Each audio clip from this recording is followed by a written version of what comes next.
Good afternoon. Today is Constitution Day. Hooray! I'm Jane Brennan, Vice President of the League of Women Voters of Central Delaware County. On behalf of the League, I thank you for joining us today for our first Hot Topics program of the 2021-2022 year. Prior to the pandemic, the Hot Topics programs were luncheons with guest speakers. We hope to return to face-to-face programs as soon as we can do so safely. But in the meantime, we have been amazed and delighted by the very positive response to having these programs as Zoom meetings. As of the beginning of this meeting, we had 72 people registered. So that's a pretty good response. The League of Women Voters is a nonpartisan civic organization committed to promoting political responsibility through informed and active participation in government, citizenship, and elections. Our motto is making democracy work, and we do that through registering people to vote, organizing and presenting candidate forums, providing candidate information through vote411.org, and hosting educational programs such as today's Hot Topic program entitled Election Security in Delaware County. We believe in respect for individuals, the value of diversity, and the empowerment of the grassroots, both within the League and in communities. The LWV-CDC is one of 2 local chapters in Delaware County. The other chapter is the Radnor League. We also have the Delaware County League of Women Voters, which is an interleague organization whose function is to aid local leagues in addressing countywide issues such as voter service, the county health department, and prison reform. Olivia Thorne is president of that. Before we begin, a few housekeeping details for this Zoom meeting. All of the participants except the guest speaker, the moderators, and our technological wizard, Kathy Youngman, will be muted. The questions submitted prior to today have been shared with the speaker. Olivia Thorne will act as moderator for these questions and any that are submitted via the chat during the presentation. Throughout the country, the topic of election security is a very compelling and often contentious issue. Our speaker today is Jim Allen, who was appointed in March of 2021 by the Delaware County Council and the Board of Elections to serve as Director of Elections.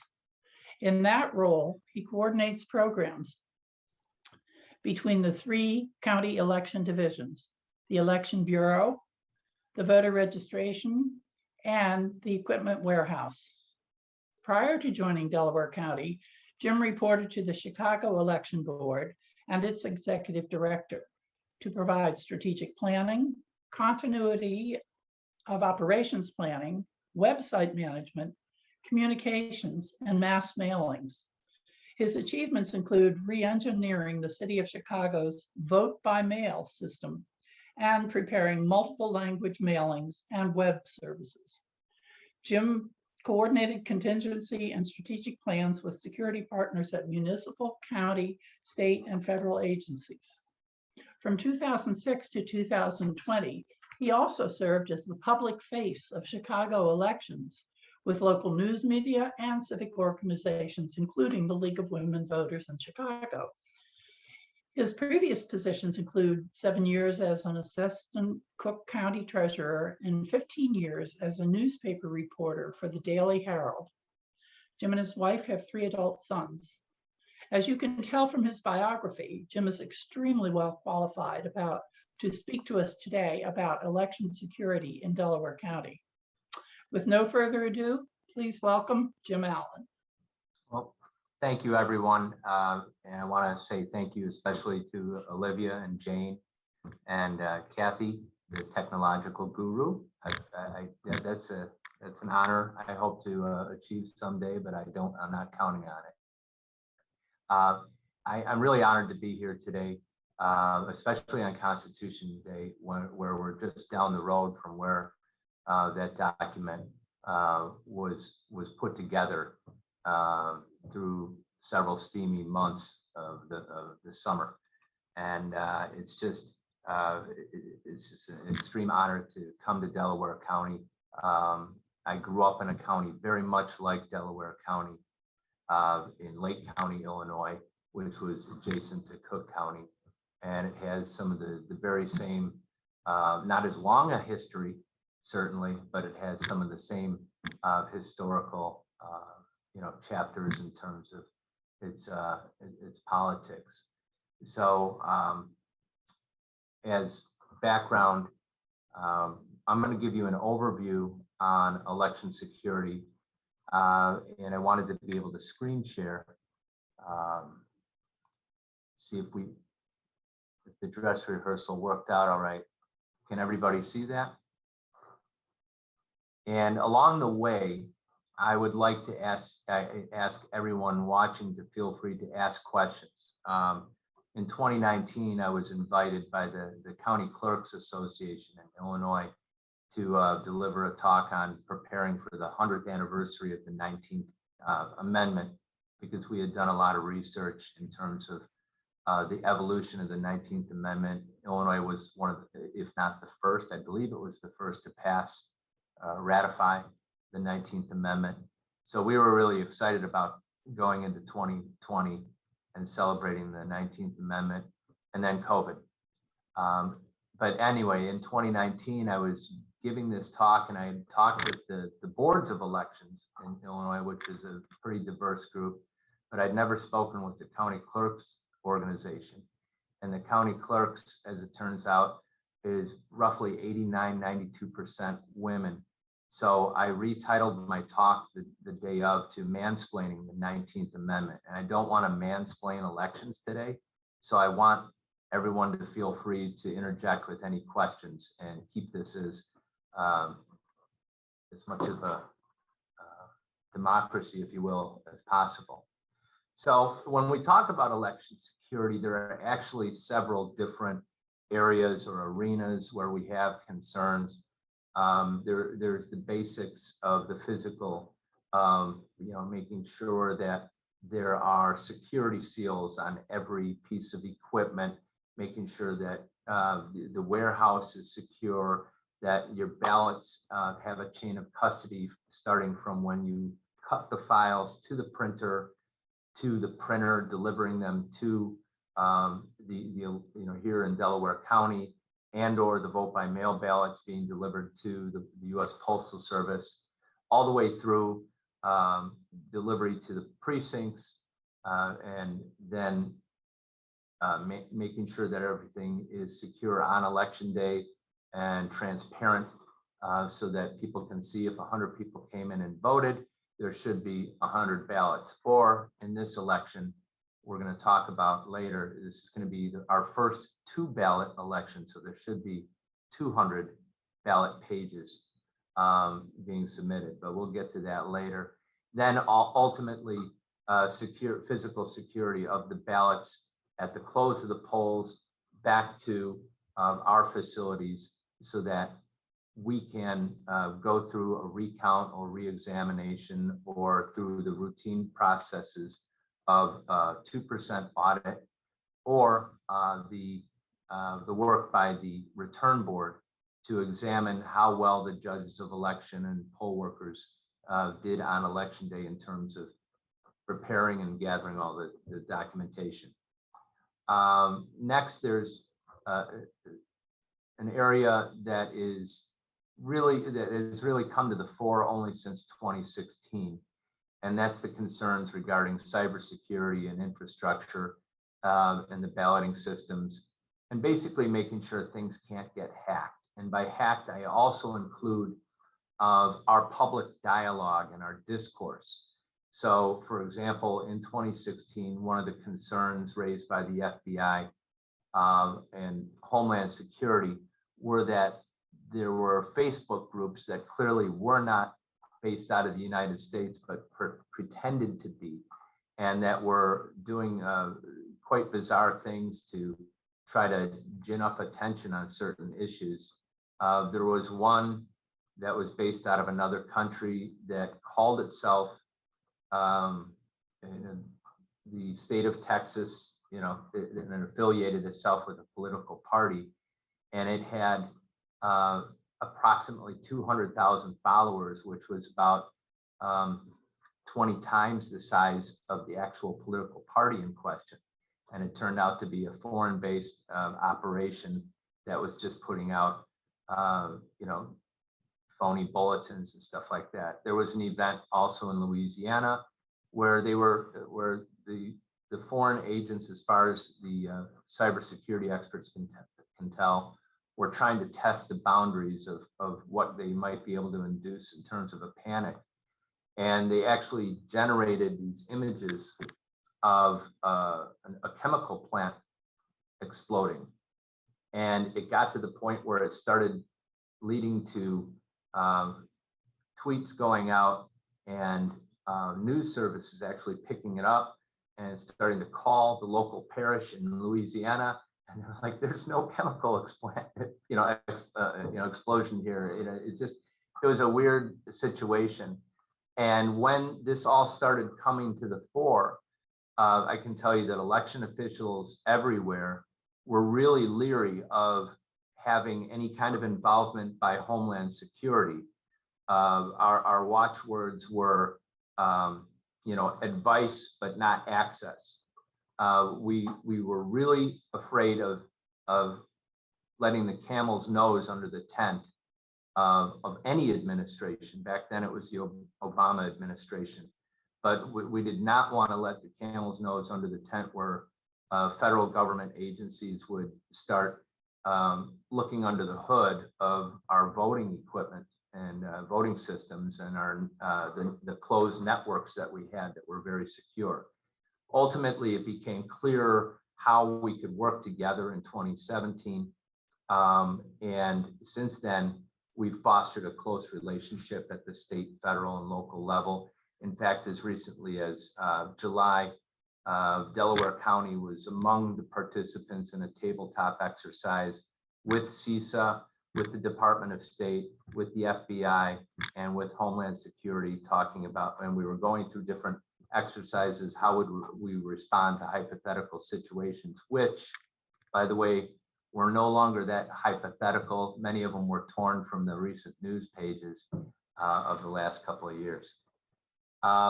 Next, another area of security is making sure that we secure the rights of our citizens and that we have fair and equal ballot access. And by ballot access, I mean not only being able to run for office, but definitely the right to vote. Both running for office and the right to vote are extensions, speaking of Constitution Day, of the First Amendment and our right to express ourselves. And just as we have the right to vote as citizens, we also have the right to not vote. And we have to respect all of those diverse ways of participating. So free and equal ballot access means making sure that regardless of age or gender or nationality or anything else, that registration is accessible, that we have polling places that are accessible to people of all physical abilities, and that we have voting options and that are safe and secure, so that if people are immune compromised and they want to vote by mail, they can do so. So as well as have polling places that meet all the standards of the Americans with Disabilities Act, which I might note, the U.S. Department of Justice for the last 20 years has taken very seriously.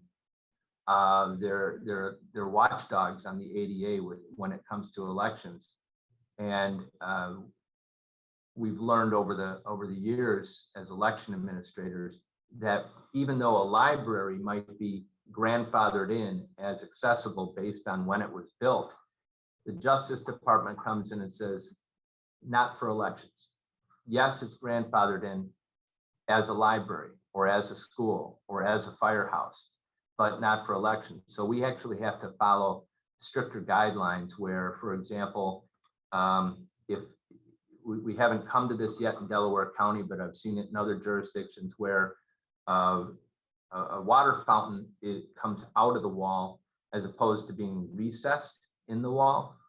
technically you should have a cone under that so that if a blind person is navigating that hallway with a cane, that they're not confused by that water fountain and misdirected. So there are all kinds of little nuances. Next, COVID-19 presented a whole new election security challenge last year, one that we responded to as a nation with expanded vote by mail. Now here in Pennsylvania, we expanded the vote by mail long before 2020.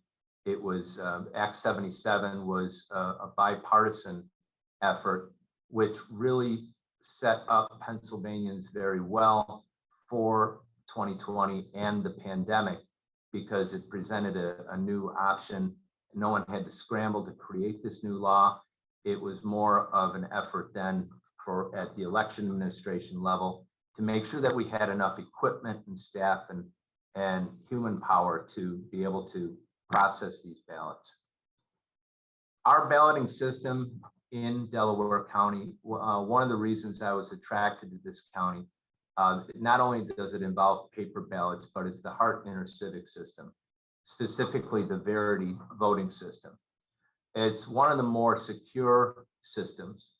It allows for making sure that no individual ballot could be cast more than once. And that sounds like a minor feature, but sometimes an accident can happen where a poll worker doesn't understand what happened.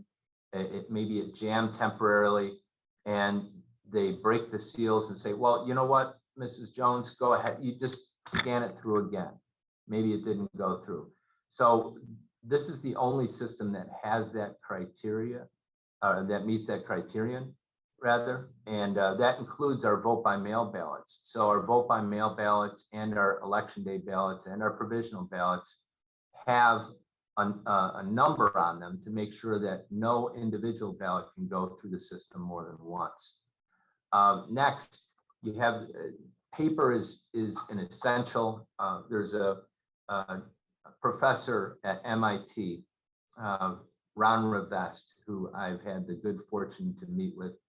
And Ron his last name is one of the initials in the very first cryptographic system for internet security and secure transmission of files. And he still preaches to this day that no matter how great a system you might have as far as the internet security, paper is the most secure way to cast a ballot, because unlike every other transaction that we do on the web, we're talking about a secret ballot.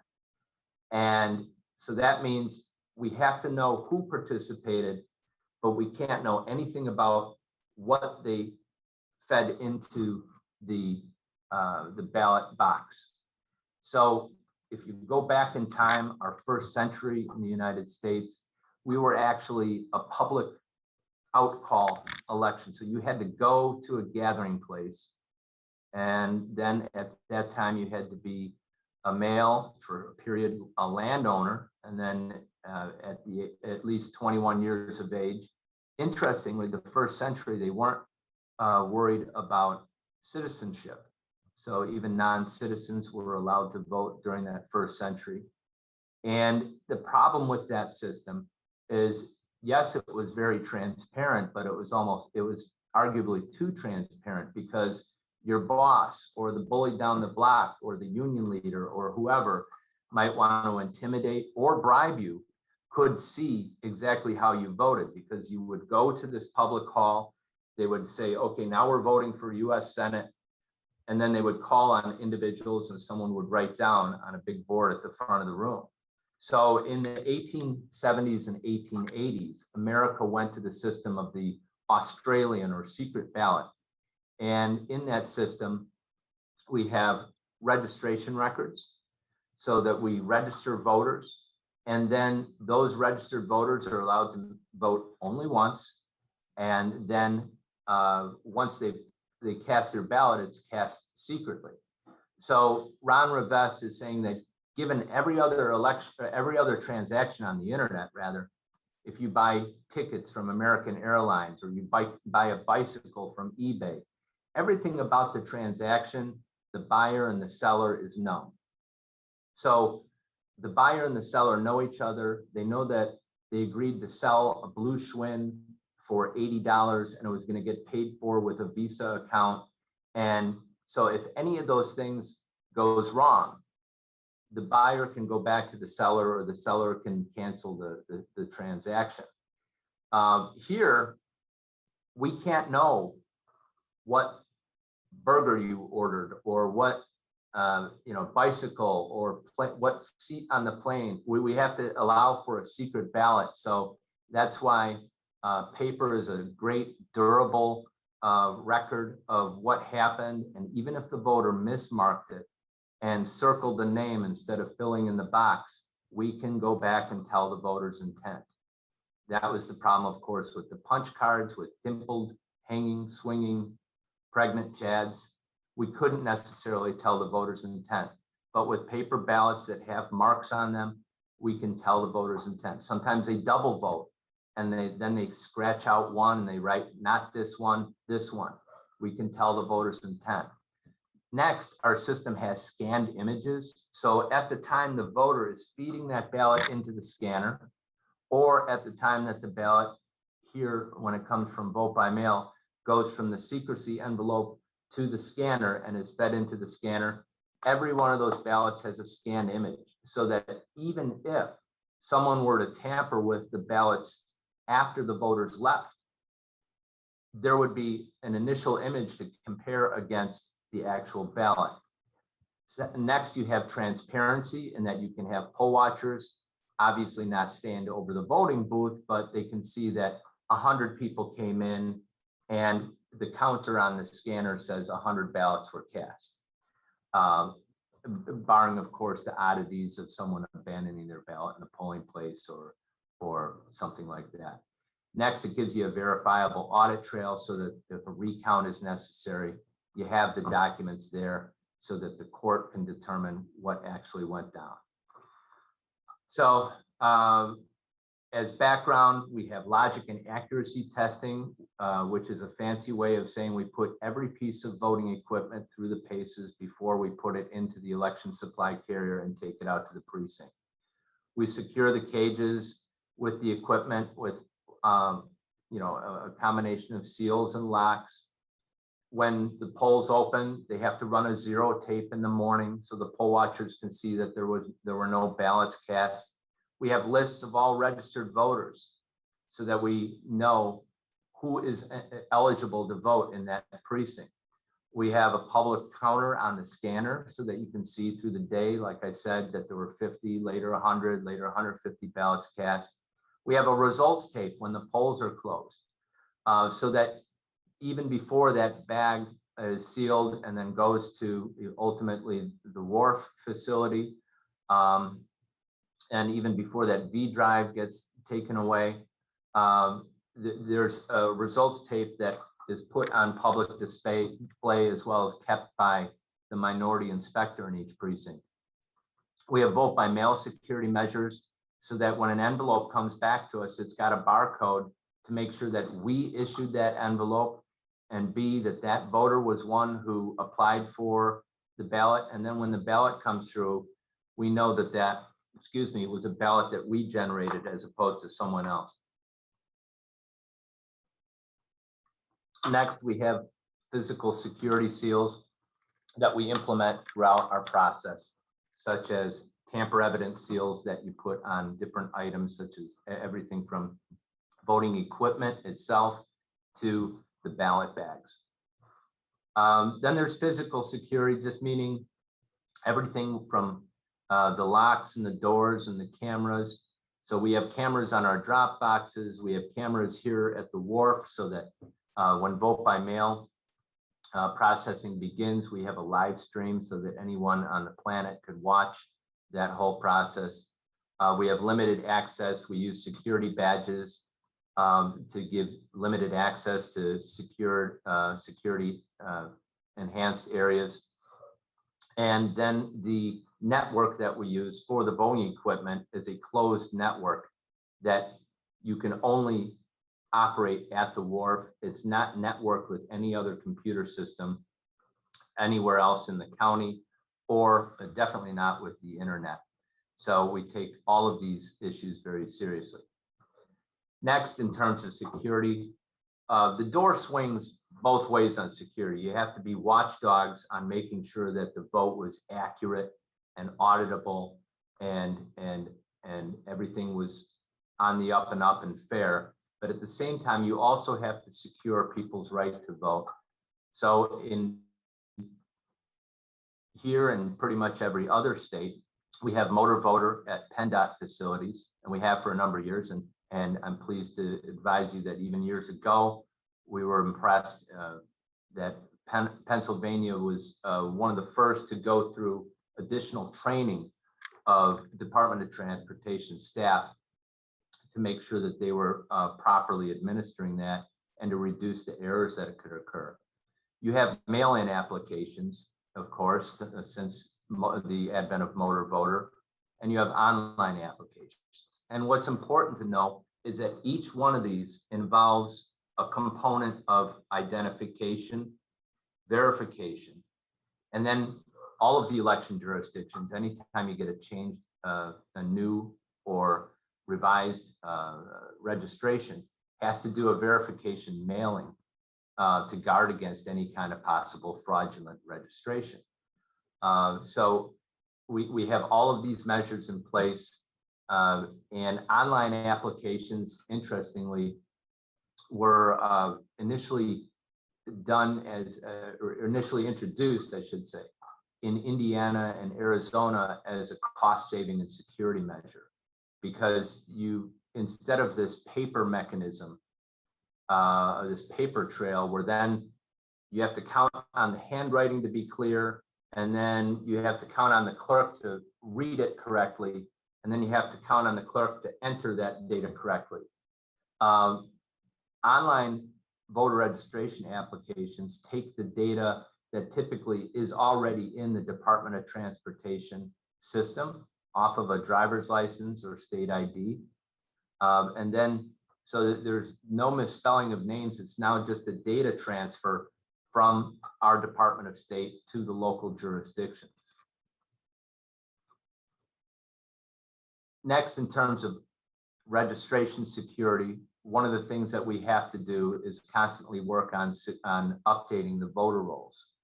So Pennsylvania and several other states are participants in ERIC, which is the Electronic Registration Information Center. And this is ERIC is a computer system, a set of databases that constantly looks for duplicate registrations, so that when someone moves from one jurisdiction to a completely different state, and they've got a common date of birth, common last 4 digits of social security number, and the same name, then it looks for duplicates and it tries to determine which one is more recent and which one is older and therefore should be canceled. These happen for a variety of reasons. Commonly, college students, that's, you know, and younger people who are at the most transit part of their lives. They may end up registered in more than one location. When those occur, it typically almost never involves or results in someone voting in more than one location. But for a time, there might be 2 registrations. A colleague of mine in a Republican led county, and he's a former staff member for Tom Ridge, governor of Pennsylvania. He offered a poignant observation. He said, I think there's the voter rolls are not as clean as one side says they are, and the voter fraud is not as prevalent as the other side says it is. So we're constantly working on that. In Delaware County, I'm hoping to be able to introduce a biennial canvas mailing to try to cleanse the voter rolls that much more. I'm a big believer in canvas mailings to try to double check that your rolls are as up to date as possible. Lately, there's been a lot of talk, so we may as well talk about this, because this touches on election security, voter ID. And I'm probably going to make no friends with my next remarks. I think voter ID is one of those issues where nobody really has it right. You got to understand that the world's biggest democracy, one of my best days that I've ever had as an election administrator, was meeting and talking with the commissioner for elections for all of India. That's the world's largest democracy with now 800 million voters. And ahead of every federal election, they issue new photo IDs to every single eligible voter. It's a mammoth undertaking that involves deputizing and requiring every government worker, whether they're a school teacher or an air traffic controller or a sanitation worker, to canvass their neighborhoods and operate that and make sure that new IDs and canvassing occurs in each neighborhood. And we're talking about a variety of locations that some involve mountain climbers, some involve the use of elephants to get there, a lot of trains, a lot of trucks in very tight, congested urban areas, bicycles, you name it. It was a fascinating discussion. But where voter ID is probably most misunderstood on both sides, on the one hand, it's not as onerous as some people make it out to be. On the other hand, it's not the security blanket that some people make it out to be. To give you a case in point, for the first 6 years that we ran early voting in Illinois, voter ID, photo voter ID was required of anybody who wanted to use early voting. And during that time, we grew the program from initially about 30,000 people using it to more than 300,000 people using it. And in the most recent general election in 2020, more than 400,000 people use it. And I can tell you, handling all the communications for the board back there, including media relations, emails, letters, you name it, we received 0 complaints from people. Because you have to have, if you're going to have a standard of photo ID, you have to have flexibility in there to make sure that you're accepting photo ID, which shows the poll worker that at some point, this person was at a government agency and proved they are who they are, and that there's corresponding either social security number, birth certificate, whatever. Driver's licenses and state IDs do not come out of anywhere. At the same time, you have to have safeguards and safety nets. If you or I leave our wallet on the Sept train the night before election day, I think we should not lose our constitutional right to participate in an election. We don't lose our citizenship just because we leave something. So there have to be safeguards and safety nets to allow for people to either vote provisionally, or in some states, they even allow a neighbor to come in and testify that this is Martha Jones, and I'll sign this, this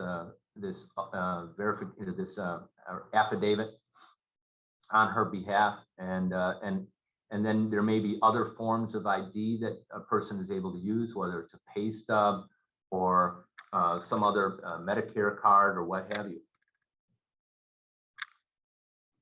Next, there's got to be general understanding of the pros and cons. The cons are that some people who don't have ID might be reluctant to participate. But the more suburban and urban area that you're in, the chances are the individuals are more likely to have IDs. The pros are that you are more likely to make a clerical error, especially if we get to the point in Pennsylvania where we have electronic poll books that scan the ID. And the errors occur when there's an Eric Jones Sr. and an Eric Jones Jr. And Eric Jones Jr. comes to vote and he's checked in as his dad wrongly. And then dad comes to vote and he's told, no, you've already voted. So there are some pros to introducing voter ID. However, one of them isn't necessarily an airtight security system. And as a case in point, the state where voter ID was first introduced, which was Indiana, years into it, their highest election official, their Secretary of State, was indicted and convicted of voter fraud for using a purposely outdated ID that listed the wrong address at his ex-wife's house, and he was removed from office. So he was convicted of voter fraud and removed from office, and he used an ID. So it's not a fail-safe to prevent someone from trying to skirt the law and vote somewhere where they shouldn't. But it is something that can help clean up errors. But you have to have, like I said, enough safety nets. You don't want to go to a system. There's one state, for example, that allows certain forms of state-issued IDs, including veterans cards and gun cards, but not issued by state universities. So you got to have a fair and safe system if that's ever going to be introduced. Probably the biggest factor facing all of us right now in election administration is just trust and faith in our electoral system. And I've had a lot of time to think about all of the things that have been alleged and about 2020 and all of the records and the safeguards and the auditable, paper trail that's available here. And what strikes me is that universally, it seems, all of us as Americans have accepted every contest that was elsewhere on the ballot, other than one. And I have a hard time reconciling that. And that's the challenge that we have as election administrators, is trying to restore the trust and faith in our voting systems and try to educate. We're actually, if you think about it, in the education and customer service business. And so we need to try to educate our voters about all the safeguards. I've spoken with members of the league who've pointed out that they had no idea about the various safeguards that go into place until they went to training at our warehouse and saw all the steps and procedures that go into place. But we have registration systems that are based out of ID and verification, so that if someone does not present ID, there's at least a 4-digit social security number that can be used to verify that there is a person who was born on June 20th, 1955, and with that name. We have the secret ballot. So, but at the same time, we have the ability to see there were this many applications from these voters. We don't know which ones cast which ballots. And then we have the verifiable, paper trail and the records just on the internet of how many ballots were cast in every precinct. The signs of fraud are where you have way more or way fewer ballots cast than you did ballot applications. And there was none of that. There were nothing. There were no signs of that anywhere in the United States. I cringe every time I hear in a news media report there was no evidence of widespread fraud. Well, there was no evidence of even minuscule fraud when you're talking about 150 million ballots cast. Next, I think there are opportunities for advancements right now. There are bipartisan talks, I'm pleased to say, about introducing electronic poll books. Electronic poll books, I want to warn everybody, having been through a rollout, you want electronic poll books when you absolutely have to have them. And once you get them, it's going to take a couple of elections to make sure everything goes smoothly. But once they're rolled out and once they're in place, they make check-in go more smoothly. They allow for, even if there's not an ID requirement, I've seen in jurisdictions where the ID allows the voter to check in that much faster because it just scans the ID and then pulls up their voter record almost instantaneously. So I don't want to come off as I'm not advocating for or against voter ID laws or anything like that, but I'm telling you that electronic poll books, where people do have ID, it can zip along the line, because your two choke points in a polling place are the check-in station and do you have enough voting stations for people to vote. So with that, just some information. The next security measure is we have to educate our voters. So for this election, this will be the first time, thanks to an odd little provision in the Pennsylvania Constitution that requires a separate judicial ballot under Article 5, Section 15B. We will have a two-paper ballot election. So we're preparing these graphics to be in the polling place. We're also preparing a mailing that's going to make reference to it. And we're going to definitely drive this home with our poll workers as part of their training. And we're taking precautions. So we're going to require our printing vendor to deliver the ballots for any precinct collated A, B, A, B, A, B, A, B. Having been through enough two-ballot elections, I can tell you that if you don't do that, there's a chance that the poll workers will only unload a package of ballot A and start handing those out. Then at about 9 a.m., a voter calls and says, I think I was supposed to get 2 pages and I only got 1. Can I go back? And there's no way you can say, go back, vote again, and so we're going to try to make it as easy and simple to understand, at first for our poll workers, but then for our voters too.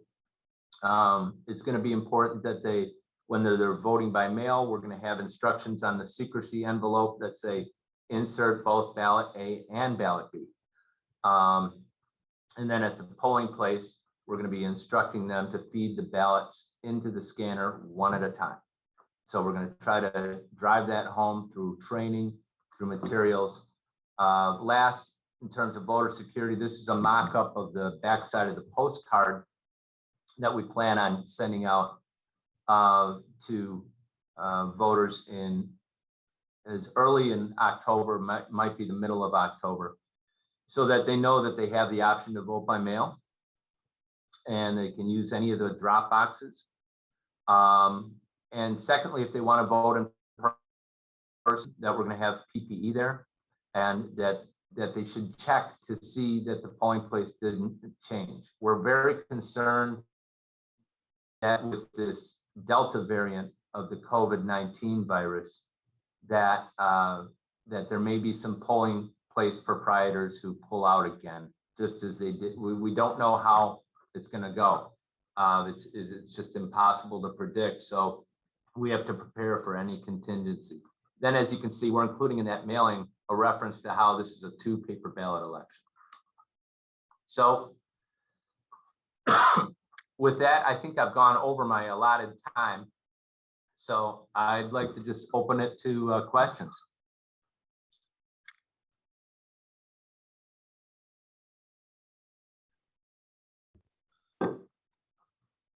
I think you're muted. I was muted. Yes, I'm now unmuted. I'd like to start with a few of the questions that people had sent in advance. And probably the first one should be, what can the league do to help this year to ensure a smooth election? Spread the word that this is a two-ballot election, that the judicial retention questions have to be listed on a separate page. And if you can help us over the coming years, get more poll workers, and especially more poll workers who are in their 30s and 40s, who are going to stay with us and not necessarily just do this for 5 or 10 or 15 years. and who might be more comfortable with the coming technology if the state legislature requires electronic poll books. I would love to explore a more comprehensive high school student judge program. In Chicago, we had one for every precinct. So we had 2,000, we led the country. And I'd like to see that as part of a civics program in Delaware County. Jim, can you elaborate just a little how that would work? Well, the board, it might require some tweaks in state law. So this isn't some magic wand I could wave. So it's not something we could necessarily do right this minute. We'd have to think about as legislation dealing with that. Right, and we have to deal with the politics of the situation, to be honest. So the board has the authority to appoint, for example, clerks and machine operators, or basically machine operators. And I think that's one avenue that could be pursued if we were to go down that route. We do advocate, or I advocate rather, for separate training for high school students, because we want part of their training to be a little bit of role playing, so that if they show up and they're told, hey, Johnny, we want you to go get coffee for everybody, we don't need you here, you know, we want them to assert themselves and make sure that they're treated as an equal partner in the polling place. Speaking with working with others, are you working at all with other counties, especially counties that have the same voting machines that we do, to try to prepare for inevitable things that come up that we never think of in advance? Yes, we're in almost unique position in that Delco and Lancaster are the two counties that have Hart intercivic equipment. So we had a meeting with Hart with Lancaster County earlier this summer. We're in regular contact with our counterparts in Chesco, Montco, Philco, Bucks, Berks, you know, all the way up to, you know, Lehigh and beyond. We attended the statewide conference up at Bear Creek that was hosted by the Department of State. Delaware County now serves as one of the few who advised the state on trying to come up with better, simple, plain English wording for their emails and their letters. So so we're in regular contact. As recently as this morning, I sent out a blast to several of my colleagues on a campaign finance question so that we could compare notes on how we're handling certain situations where it's a very small committee that may raise less than $250 and whether a waiver is warranted in that situation. So we definitely keep in touch with each other, definitely. Well, I think the other thing that there's always this feeling right now that we've got photo fraud allegations, you know, coming at us from different things. And I didn't know if there was anything related also when you've talked with them about this. Have you talked with other counties about how they're planning to talk about and deal with this? It's a big topic, and it's you know, I think it wasn't the factor, but I think it's fair to say that the combination of COVID, you know, Public Act 77, and then the questions that followed the election led to a big exodus of election officials who finally were ready to retire and throwing in the towel. And and we're all aware of it, and we've all been around elections. Those of us who've been in the business for a while, long enough, that we have this strong sense of camaraderie where none of us want a problem to go down on our watch. All of us want it to be airtight, and that if an election is decided by one vote, that if it goes to the scrutiny of a court, you know, a recount, a court supervised recount, that those results will withstand the test.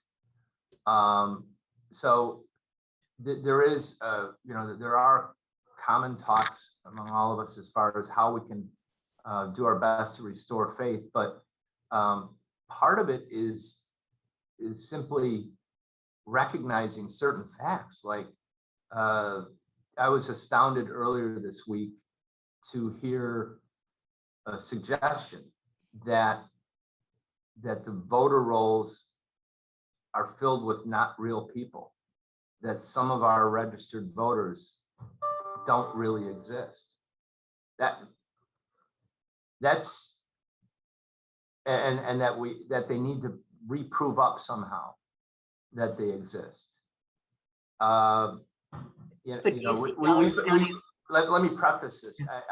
I don't see that as a monstrous threat to democracy, but I do see it as, because we've received some emails in response to that about the revelation of personal identifying information such as PennDOT numbers and social security numbers.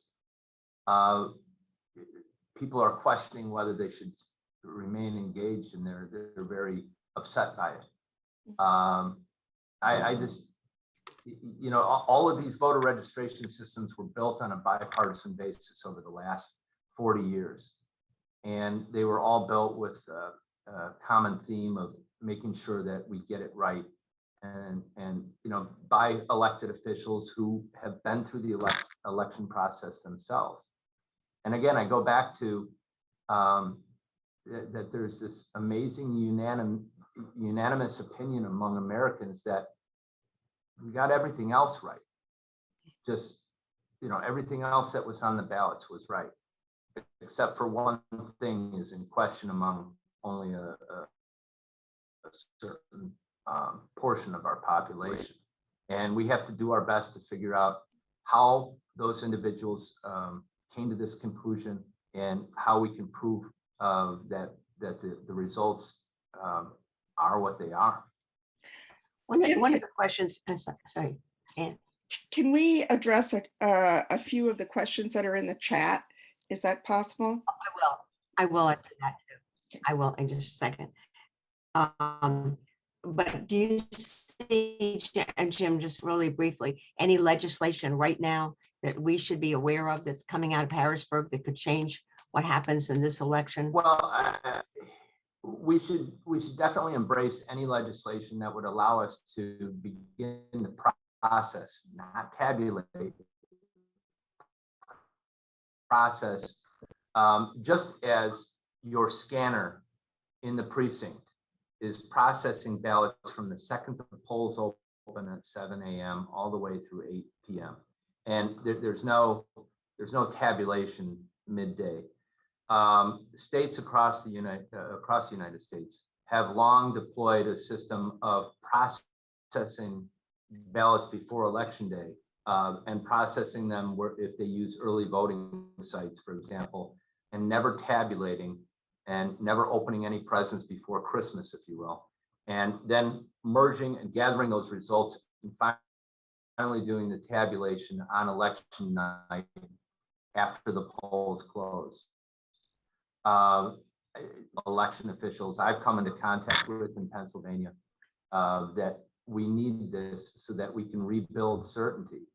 When you have one group of ballots being counted by 10 p.m. and reported, and then another group of ballots that are still out there, that's what contributed to a lot of the concerns last fall. And it was avoidable, but I was thinking hopefully that'll be addressed. I was thinking more of a legislation that's pending right now that we don't know about yet. But I was going to say, I do think we need to move on to the other things. And there are a couple here that are just, I know that a lot of people, both prior to today and also have put on the chat today about poll workers. And you'd mentioned getting, and we have quite a few poll workers on the call today as well. And so I just really wanted to ask a couple of things. What is your plan for this fall? Trying to take a lot of questions and put it together in one. What is your plan for this fall for poll worker training? How are we going to make it so that it is it's a system that works maybe better and people are more informed? And I know that there have been some complaints about the fact that, oh, you've got to go read some video if you don't know the question, and you don't have time to read the video because there are too many people there and this sort of thing. So what is your attempt this year to make this fall to make it better? Well, prior to the Delta variant, our goal was to offer more and more classes all across the county, and that has taken a hit. Ironically, we also have more competition for spaces because with the reopening of many of our areas and the ability to operate reasonably safely with face masks in many public settings. So whereas we didn't have competition in the past for, just for example, the Media Borough Community Center, now we can't book all those days. So that's the challenge that we have is trying to set up more in-person training so that people have hands-on experience. The next thing, we want to get election results in faster. So we're going to be working with partners in either in law enforcement or another civic organization so that we have the V drives being picked up in sealed and signed envelopes by designated deputized election authority employees who are designated to pick up the V drives and bring those down to Chester. So we would like to have election results, if at all possible, well before the 11 o'clock news. So that's our goal, is to speed that up, because right now we had the judges taking them to a receiving station waiting until they got X number of V drives, and then transporting those with the assistance of law enforcement down to the wharf. We'd like to cut out that middle process and go straight to the polling places. And the goal also would be to make it easier for the poll workers to go through the drop-off site that much more quickly. So they wouldn't have to go through that whole, can you show me your V drive envelope? Can we cut it open? Can we check to see if you've got both V drives? No, we could eliminate a lot of that. So we want to make it smoother for the poll workers. Next, we're working with the controller's office on streamlining the payroll system. It's my personal belief that we should strive toward a couple of weeks or a few weeks at the most. But at the same time, we're paying our poll workers considerably more than we did in the past, and now W-9s are being required. So those are the issues that we're dealing with in terms of poll workers, but we're still going to offer both online and in-person training, and then the test online. The only difference is we're going to scale back. We had kind of an odd situation where people were working half days and they were getting $130 in training pay and $70. We're going to cut if you only work a half day, and that's a very rare group, you're going to get half the training pay as well. So that's about the other thing I should mention, the votespa.com has changed to gov for its domain name, and on the paper on your slide, you had it as com still. So, oh no, I bought. This is the league editing always, Jim. You know the league well, so you know. Actually, no, that's a domain I bought. Okay. The domain I bought, so that it redirects. It's really simple to, and it takes it to the .gov. Oh, it does. Okay, but I think as far as putting it on any mailings that we go out, we should try to get people used to .gov. We wanted to use the .gov, but it's so long. You know, people would be staring back and forth from the mail piece. So we wanted to come up with something short and easy. So that's why we were saying votebymailpa.com. There is no votebymailpa.gov. That's something we just obtained to try to make it really easy for people to get to that Pennsylvania website. Is this being done statewide, or is this just being done in Delaware County? Just in Delaware County. Oh, okay. I didn't understand. Okay. I mean, I'll gladly hand it out to other people, but you know, if they want. But Nora Burge was that she had to change her license to match her passport because her middle name and initial. And do you advise that you also do it on voter registration? If you change it on one, how does it? Do you have to have a consistency here? I guess is what we're really talking about. Yeah, I would recommend going online and using the online registration system. You can use the online registration system to update your registration. And that includes name changes for people who have changed their, they've gone from Smith to Smith Jones or back to Smith or whatever. Absolutely. And do you have any set date yet for when we'll receive mail-in ballots? We just were certified, I want to say Wednesday. The ballot was just certified. We had filings as recently as this week. So we're going through all the ballot styles now. It's a very complicated process. We have basically 428 ballot styles for this election. This is one of the more complicated ones. Not as complicated as the primary, but with the 2 pages, and we're trying to make sure that the page breaks go right, so that, for example, we have some precincts where if you just lay it out so that so that all the offices on ballot A go on ballot A, it'll leave just the inspector office on the back page of A. So we're in those cases, we're forcing the judge and the inspector, or the mayor and the council, to go both to the back page. So we're going through that, and we've got to finish proofing. So it's going to be probably early October when those start to hit the mail. Right. Okay. Then you haven't really a date per se that we, and I'm assuming you're suggesting drop boxes, not the post office boxes for mailing things in. Drop boxes, especially for the voters who are waiting until the last week to either apply or return their ballot, are the best way to get it directly to. You're putting it basically in a ballot box that's run. You're reducing risk of it being lost or delayed in the mail. And the mail has done a great job in terms of local delivery. However, if you're waiting until the last couple of days to return the ballot, you definitely want to use a drop box. And the county will be promoting on anything they send out where the drop boxes are. We will send out a complete list of 42 drop boxes, plus the voter service centers, so that if people, run into an issue, they spoil their ballot, what have you, we'll have a voter service center at Media again, and then also in Chester City and in Upper Darby.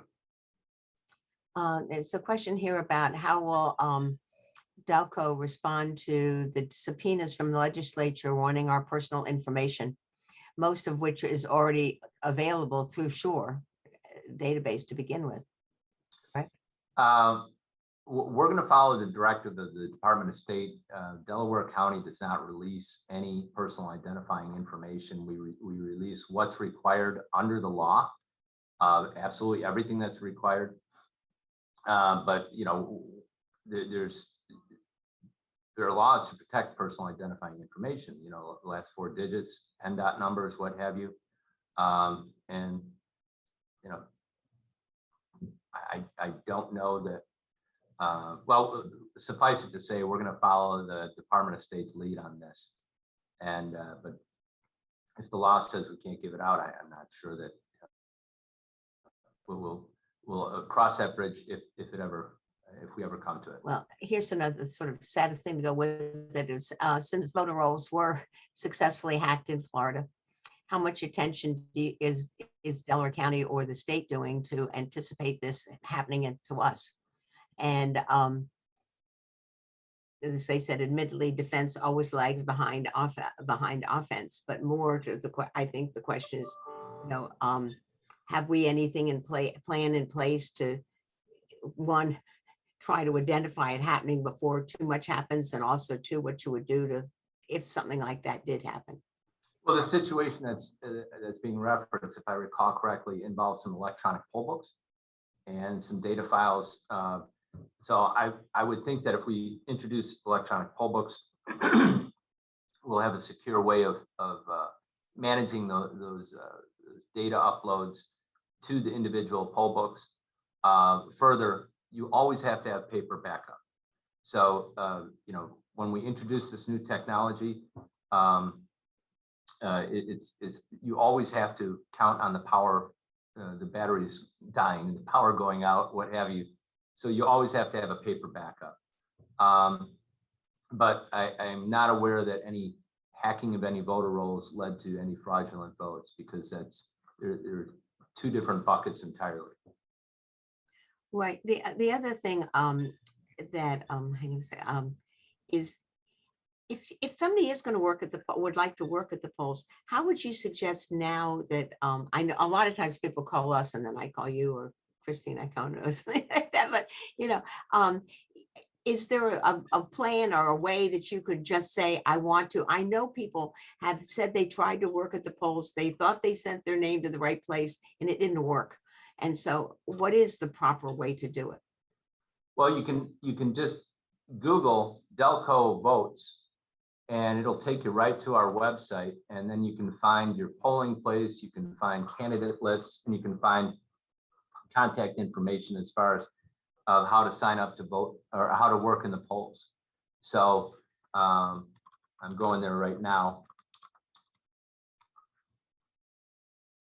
And Delaware County elections, because obviously there's more than one Is there an Delaware County. application that they should fill out or something like that that would make this smoother? I mean, I worked at the polls for years, but I got invited to do it. It was a personal, someone within the polls asked me, but there are people now who say, I don't mind, I don't have to work at my own poll. I'd be willing to work at a neighboring poll, or I know you're having trouble finding people to a certain area. And, but they say they've called in and nothing happens. They don't get contacted, I guess is what I'm saying. Well, if that's the case, you can definitely send an email. We've got a becoming a poll worker page. And our email address is Delco poll workers. That's all one word. Delco poll workers co.delaware.pa.us. And I'll repeat that, Delco poll workers co.delaware.pa.us. And I guarantee our training staff are monitoring that email account. Thanks. I know we've sort of run out of our time, right, Kathy? But Yes. Jane, but Jim, I don't know if you would like to share some way that we could get back in touch with you. I know how to get in touch with you, but I don't know how to supposed to share that with everybody. Well, any of these email addresses, if there's a question, you can definitely get in touch with our staff, and they'll definitely, if you want to escalate it to me, you can ask for it to be brought to my attention. I'd be more than happy to look into it. Is there a phone number for the wharf now? So that what I found is that since things have moved around, a lot of phone numbers just don't work anymore. You just get a recording saying leave a message and nobody gets back to you. The one consistent one that is universal in terms for voters is 610-891-VOTE. So that's 891 what? VOTE. Oh, vote. Oh, yes, I think I can. 8683. So again, that's 610-891-8683. Okay, in the interest of time, thank you, Jim, for a really informative and thought-provoking presentation. Would you all please join me in expressing appreciation to Jim by either clapping or using the clap symbol? And I have a couple of announcements. Please save the date for our next program, which is called Post-Incarceration Reentry: Problems, Policies, and Programs and Opportunities, which will be presented Thursday, September 30th at noon via Zoom. And you can go to our website.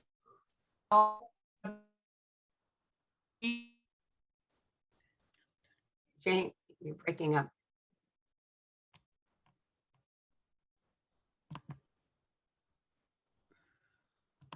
Jane.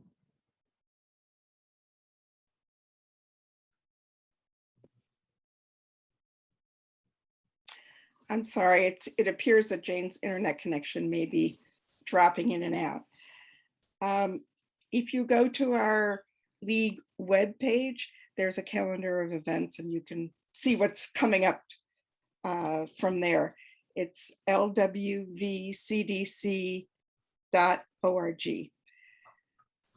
So you can go there and get that. Are you back, Jane? Ooh, I think she's dropped out entirely. I want to truly thank Jim. I learned so much. Amazing amount of information. Thank you so much for spending time with us and running over. Oh, okay, Jane's back, but she's muted. Jane, Jane, remember to Jane. bring up the dues. Yeah, Jane, you're muted. So Okay, now I'm back. Okay, did Olivia speak up about sending in your dues if you haven't already?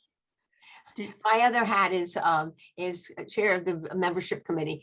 Guess what? It's that time of year where you have to pay your dues, even though it's for 2022. You have to pay them in preferably before January 31st, 2022, and we try to do it before the holidays, just because we all need a break by that point as well. But if you can pay online if you want to. Through going into the join button, or you can do it through, there's also a place there where you can also send in a form and mail in your dues. And the mailing address is? Mailing address is P.O. Box 131, Wallingford, Pennsylvania 19086, and dues are $60.